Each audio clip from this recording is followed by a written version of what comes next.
Good afternoon. Too loud, I think, perhaps. Is this better? I'd like to thank you for inviting me to Berlin. Es ist ein Problem mit Technik, die Dolmetscher können es nicht hören. Wir haben keinen Ton. Doch. What can I do?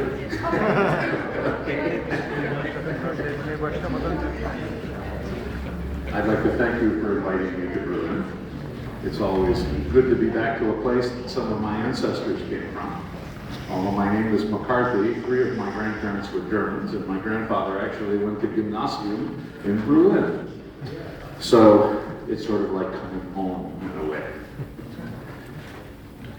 I'd like to also thank Professor Ali for his discussion.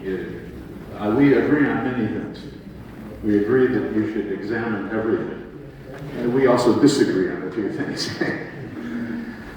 But what I wish to do today is actually to give you a history class. In this issue, there's too much emotion, too many politics, not enough study of the facts. So what I wish to ask today is a simple question. Why did the Ottomans relocate the Armenians? Why did they do this? Why did they move them to various places? And usually 3 reasons are given by Armenian nationalists. One of the reasons was to link the Turks of Azerbaijan and Central Asia with the Turks of Anatolia. The plan was to bring together the Turks here, and the Turks here. And the plan, according to those who say this is that better, perhaps? Yes. The plan was to do this, to move through Armenian territory, to go to Azerbaijan, and to go through Armenian territory all the way to Central Asia. This supposedly was the Ottoman plan. As a matter of fact, it would have been a very stupid plan, because instead of going over the easy areas, they would have gone over high mountains. In the case of the Caucasus, very high mountains, over some of the worst deserts in the world, then to here. If the Ottomans had planned this, the Ottomans must have been very stupid. But they weren't very stupid. What they actually planned was this. What they actually planned was to go in 2 ways. First of all, as we'll see, up here to Azerbaijan, and also, if they could, to go over here to Central Asia. These are possible plans, but you'll notice, and these are actual Ottoman military plans, but you will notice that none of them go through Armenia. None of them go through those territories. As a matter of fact, they all begin down in Kurdish and Arab territories. Consequently, this wasn't the case. This simply did not take place. Also, the German source that you quoted said that the Turks planned to move the refugees from Bulgaria and from other places in the Balkan Wars. They planned to move them to Armenian territories. This is something that is said again and again and again, and is simply not true, because we know where every single refugee was housed. We have the Ottoman records, and we have records from Greeks and from others, but mainly Ottoman records that show these are every single person, every single refugee from the Balkan Wars and where they were placed. You'll notice none of them in these Armenian provinces, and in this Armenian province, only 242. Consequently, this could not have been a reason to move the Armenians. What's left? What's left is the idea that the Turks moved the Armenians out of hatred. And this, of course, is what people say most often. They say that the Turks were Muslims who hated the Christians, and that the Muslim government intended to get rid of the Christians, both the Armenians and the Greeks. There, of course, are some political problems here. The government of the Ottoman Empire at this time was the Committee of Union and Progress, the Ittihad Betaraki. Right? This was the least Islamic government in the history of the Ottoman Empire. The least Islamic people. Talat Pasha, Enver Pasha, and the others did not go to mosque very often.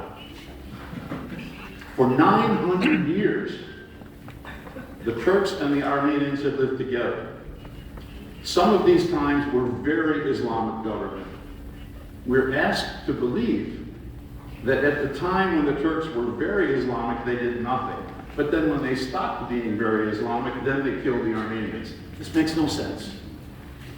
In fact, it makes no sense that after 900 years, they suddenly started to hate the Armenians. Governments very seldom act on that sort of reason. In fact, the question is, did the Ottomans have a rational reason? Did they have a set of facts that caused them to move the Armenians? And I would say that we have to look at these facts to understand. Because one thing unites all of the evidence that says that the Turks did these terrible things, and that is they have no evidence, no facts, no proof that says that the Turks wanted to act in this way. What is said is based on emotion, and it's based on the desire to prove that there was a genocide. Instead of first looking at the facts and then saying whether there was or was not a genocide, first they say there was a genocide, then they say let's find some things to prove it. This is not the way that historians are supposed to act. It's better to approach this history like any other history.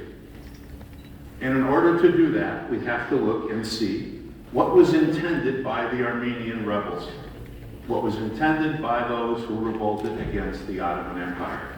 And to do this, I first have to say, I have to apologize for my German if I did not make it perfect. It's completely my fault. What we have here we have the manifesto, the program of the two main Armenian rebel parties, the Hunchaks and the Dashnaks. And as you will see, as you read these things, they very openly said that they planned to revolt against the Ottoman Empire, that they planned to attack the Ottoman Empire, and that they planned actually to end it, at least in the area where Armenians lived. In other times, they openly said that the best time to do this would be during a war, especially a war between the Ottomans and the Russians. And that is, of course, exactly what happened. Before the war took place,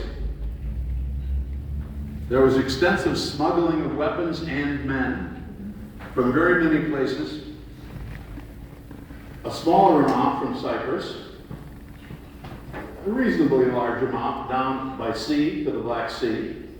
But in here, this is where the really big movements came of men and guns, ammunition, dynamite, grenades, all came down, especially through Iran, over to Van, and from Van onto places like Sassoon and Zeytun and other places. The amount of ordnance, the amount of weapons and ammunition that was sent was tremendous. At one time, just one time in Van, the Ottomans, because of an Armenian who gave up his own people, found 2,000 rifles, 50,000 shells, dynamite, all kinds of, that was just one time. The British, who did not like the Turks much, the British in Bonn said that the Armenians were very much better armed than the Kurds, that the Armenians were very well armed, and they said the Armenians were waiting for the Russians to come in so they could revolt against the Ottomans. Now the Ottomans said the same thing, but notice this is the British who said it. These are not people who have a reason to lie about the Ottomans. After the war, I might add, after the war, the Armenians said how much they had helped the Allies